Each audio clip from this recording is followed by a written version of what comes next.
Assalamualaikum warahmatullahi wabarakatuh. Perkenalkan, nama saya Nadia Fitri Ramadhani dengan NIM 2901708, prodi akuntansi, mata kuliah akuntansi keuangan lintas 1, semester 5, dosen pengampu Pak Syukri Hadi SEMM, Universitas Trisakti Bekasi. Di sini saya akan membahas tentang awas akuntansi keuangan lanjutan 1.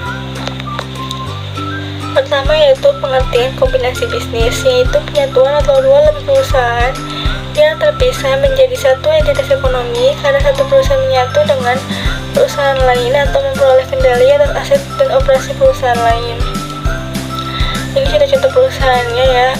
Pada tahun 2011 ada PT Pangandamun, 2020 ada Gojek Tokopedia, 2020 BNI Syariah, Mandiri Syariah, dan BNI Syariah. 2021 ada PT Sarana Menara Nusantara dan PT Solusi Tunas Pratama. Dan pada tahun 2022 itu ada PT Indosat Tbk dan Hussein Tri Indonesia. Selanjutnya itu bentuk kombinasi bisnis. Yang pertama itu merger. Merger terjadi ketika satu perusahaan mengambil alih semua operasi entitas bisnis lain dan kemudian membubarkan entitas bisnis tersebut. Nah, merger adalah perbuatan hukum yang dilakukan oleh satu perseroan atau lebih untuk menggabungkan diri dengan perseroan lain yang telah ada, dan selanjutnya perseroan yang menggabungkan diri menjadi bubar. Selanjutnya yaitu bentuk kombinasi bisnis, yaitu konsolidasi. Nah, konsolidasi adalah perbuatan hukum yang dilakukan oleh dua perseroan atau lebih untuk meleburkan diri dengan cara membentuk satu perseroan baru, dan masing-masing perseroan yang meleburkan diri menjadi bubar. Konsolidasi terjadi ketika dua atau lebih perusahaan bergabung dalam operasi yang sama, dan kemudian semua entitas yang bergabung membubarkan diri dan membentuk entitas bisnis yang baru. Bentuk penggabungan akuisisi. Selanjutnya bentuknya akuisisi. Akuisisi adalah perbuatan hukum yang dilakukan oleh badan hukum atau orang perseorangan untuk mengambil alih baik seluruh ataupun sebagian besar saham perseroan yang dapat mengakibatkan beralihnya pengendalian terhadap perseroan tersebut. Penggabungan terjadi ketika dua atau lebih perusahaan bergabung dalam operasi yang sama, dan kemudian semua entitas yang bergabung tetap beroperasi secara terpisah. Selanjutnya yaitu investasi pada instrumen ekuitas. Nah, selanjutnya yaitu investasi pada instrumen ekuitas. Contoh investasi ya. Satu itu ada entitas asosiasi, yaitu entitas yang termasuk non korporasi seperti persekutuan. Nah, di sini tuh investor mempunyai pengaruh yang signifikan, dan dia itu merupakan entitas anak ataupun bagian partisipasi dalam ventura bersama. Nah, pengaruh yang signifikannya itu kemampuan atau kekuasaan untuk berpartisipasi dalam pengambilan keputusan kebijakan keuangan dan operasional investor. Nah, presentasi kepemilikan dari si investornya itu sekitar 0-20%. Nah, investasinya itu pasif, pengaruhnya tidak signifikan, mengharapkan dividen. Nah, metode pencatatannya itu ada FVTPL dan FVOIC. Nah, yang kedua itu ada 20-50%. Nah, investasinya aktif, pengaruhnya signifikan, dan merupakan entitas asosiasi. Dan metode pencatatannya itu metode equity atau equity method atau metode ekuitas. Selanjutnya itu ada equity investment. Nah, indikatornya itu keterwakilan dalam dewan direksi, partisipasinya. Habis itu ada transaksi material investor, ada pertukaran pesanan manajerial, dan ada penyediaan informasi teknis utamanya pokok. Nah, itu presentasinya itu ada yang 50-100% dan ada yang 0-50%.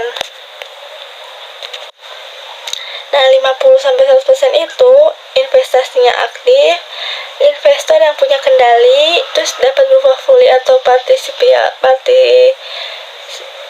unit atau induk dan anak, dilakukan untuk memasuki pasar atau pasar baru atau mendominasi pasar.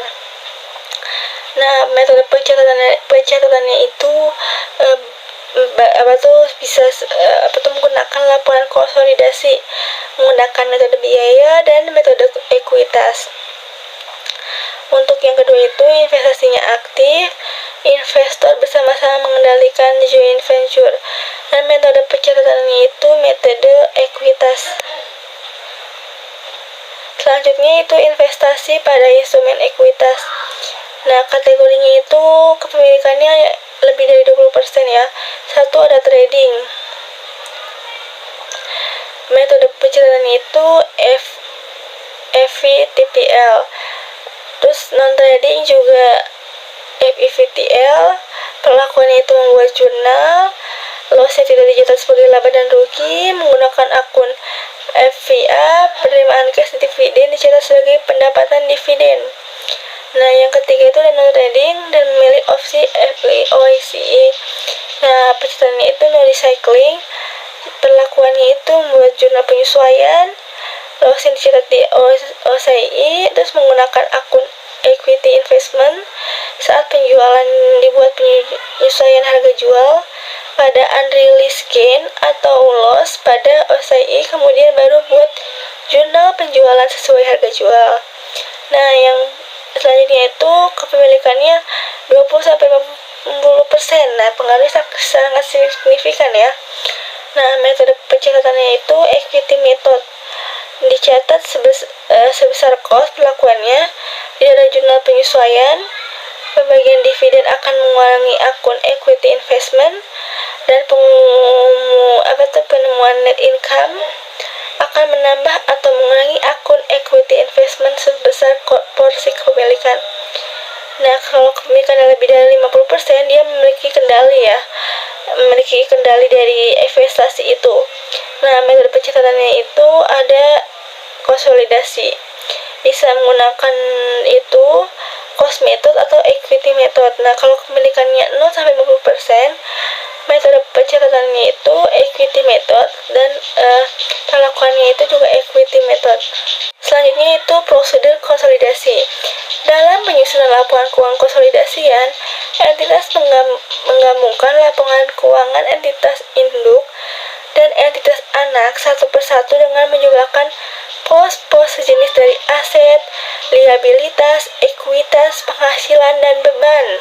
Laporan keuangan konsolidasian bertujuan untuk dapat menyajikan informasi keuangan dari kelompok usaha tersebut sebagai entitas ekonomi tunggal. PSAK 65 memberikan prosedur dalam penyusunan laporan keuangan konsolidasian sebagai berikut. 1. Menggabungkan item sejenis seperti aset, liabilitas, ekuitas, penghasilan, beban, dan arus kas dari entitas induk dengan entitas anaknya. Nah, kedua itu kita menghapus atau mengeliminasi sejumlah catatan-catatan investasi induk di setiap entitas anak. Nah, bagian entitas induk pada ekuitas setiap entitas anak. Ini sesuai PSAK 22 ya. Selanjutnya itu mengeliminasi secara penuh aset dan liabilitas, ekuitas, penghasilan, beban, dan arus kas dalam intra kelompok usaha. Terkait dengan transaksi antar entitas dalam kelompok usaha, laba atau rugi yang timbul dari transaksi intra kelompok usaha yang diakui dalam aset seperti persediaan dan aset tetap dieliminasi seluruhnya. Nah, dari kerugian itu adanya penurunan nilai yang mensyaratkan pengakuan dalam laporan keuangan konsolidasi. Yang terakhir yaitu mengidentifikasi kepentingan non-pengendali dan bagian kepemilikan entitas induk atas aset neto entitas anak yang dikonsolidasikan. Nah, kepentingan non-pengendali atas aset neto terdiri dari 1. Jumlah kepentingan non-pengendali pada tanggal kombinasi awal yang dihitung sesuai PSAK 22, dan bagian kepentingan non-pengendali atas perubahan ekuitas sejak tanggal kombinasi bisnis tersebut. Selanjutnya yaitu pengertian goodwill. Dalam dunia akuntansi, goodwill termasuk dalam jenis aset tidak berwujud. Bila diartikan secara umum itu goodwill itu aset non real perusahaan. Nah, goodwill akan tercatat dalam neraca atau laporan posisi keuangan ketika suatu perusahaan hendak mengakuisisi perusahaan lain dengan membayar di atas nominal nilai pasar wajar yang terdiri dari aset bersih perusahaan yang ingin dibeli. Nah, faktor-faktornya itu yang mengalami goodwill itu ada identitas perusahaan yang kuat, SDM yang kompeten, dan penggunaan teknologi yang canggih dan lain-lain. Di sini saya akan mencantumkan goodwill, yaitu di sini ada soalnya. Pada tanggal 31 Desember 2021, PTD mengakuisisi 90% saham beredar PTEF. Terus pada saat nilai wajar aset neto PTEF sebesar Rp 900 juta sebagai imbalan, PTD membayar tunai Rp 125 juta dan menerbitkan 700.000 lembar saham biasa. Nilai nominal Rp 1.000 per lembar. Nilai wajar Rp 1.500 per lembar untuk dipertukarkan dengan 90% saham beredar PTF. Biaya terkait akuisisi saham yang dibayar oleh PTD adalah biaya pencatatan saham Rp 30 juta serta biaya konsultan dan profesional Rp 45 juta. Diminta 1. Hitung goodwill atau laba yang timbul dari akuisisi saham PTF. Yang kedua, siapkan jurnal yang harus dibuat PTD untuk mencatat akuisisi saham tersebut. Nah, kita jawab ya.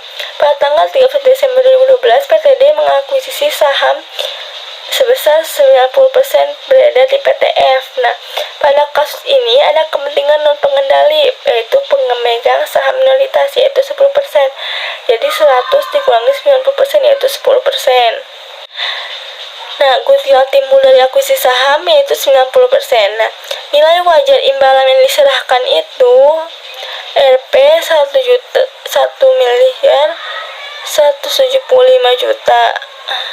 Nilai wajar kepentingan non pengendalinya itu 10%-nya dari 900 juta, yaitu 90 juta. Nilai agregatnya itu 1 miliar 265 juta. Nilai wajar aset netonya itu 900 juta dan goodwill dari akuisisi saham itu Rp 365 juta. Nah, pencatatan oleh PTD mencatat penyerahan imbalan uang tunai dan 700.000 lembar saham dalam rangka akuisisi 90% saham PTF. Nah, pencatatannya itu jurnalnya investasi pada PTD 1.775 juta di debit, terus kas 125 juta di kredit, modal saham 700 juta di kredit, dan tambahan modal di setor 350 juta di kredit. Biaya akuisisi saham Rp 45 juta di debit, tambahan modal di setor Rp 30 juta di debit, dan kas pada perusahaan Rp 75 juta di kredit. Ini soal nomor 5 ya. Pada 1 Januari 2021, PTP memiliki 9.000 lembar saham PTS yang diperoleh dengan harga 25 per lembar. Pada tahun 2021, net income PTS sebesar 60.000 dan tidak ada dividen yang dibagikan. Pada 1 Januari 2002, PTP menjual 6.000 lembar saham PTS dengan harga 30 per lembar. Diminta berdasarkan informasi di atas bagaimana jurnal yang dibuat oleh PTP untuk mencatat transaksi penjualan. Nah, caranya kayak gini ya. Kita menggunakan metode cost. Nah, 1 Januari itu jurnalnya dibeli 9.000 lembar saham dengan harga 25% per lembar. 9.000 kali 25 itu 225.000. Jadi jurnalnya itu investasi di PTS 225.000 di debit dan kas pada perusahaan 225.000 di kredit. Nah, pada tanggal 31 Desember 2021, net income PTS sebesar 60.000 dan tidak ada dividen yang dibagikan. Nah, jurnalnya menurut saya yaitu investasi pada PTS sebesar 60.000 dan laba ditahan sebesar 60.000 di kredit. Nah, selanjutnya itu jurnal yang terakhir itu 1 Januari 2022, PTP menjual 6.000 lembar saham dengan PTS dengan harga 30 per lembar, yaitu kas pada perusahaan sebesar 180.000 dan investasi pada PTS sebesar 180.000. Sekian dari saya, kurang lebihnya mohon maaf. Wassalamualaikum warahmatullahi wabarakatuh.